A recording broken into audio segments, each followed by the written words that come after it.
নমস্কার বন্ধুরা, সবাইকে আমার চ্যানেলে স্বাগত। দিন দিন যতই চেষ্টা করছি না কেন কেন যেন পেরে উঠছি না। পাটা দিন দিন এতটা শুকিয়ে যাচ্ছে, দেখে নিজের খুব কষ্ট লাগছে। যখন আমি আগের ছবিগুলো দেখি নিজের এতটা কষ্ট লাগে যে আগে কেমন ছিলাম আর এখন কেমন হয়ে গেছে। পাগুলো শুকিয়ে যাওয়ার জন্য প্রতিদিন সকালবেলা ব্যায়াম করি, ঘুম থেকে উঠে ব্যায়াম করে টুটে প্রতিদিন স্নান টান করে খাওয়া দাওয়া করে কাজে যাই, কিন্তু তাও পাটা ঠিক হচ্ছে না।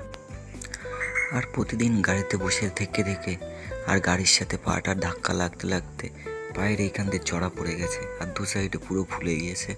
কি করব, জীবনটা তো একটা যুদ্ধক্ষেত্র, সেখানে তো যুদ্ধ করে বেঁচে থাকতে হবে।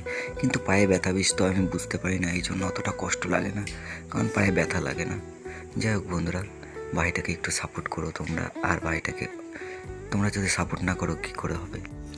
আর আপনারা সবাই ভগবানকে ডাকবেন যে আমি তাড়াতাড়ি যাতে সুস্থ হয়ে যাই। সবাই ভালো থাকবেন।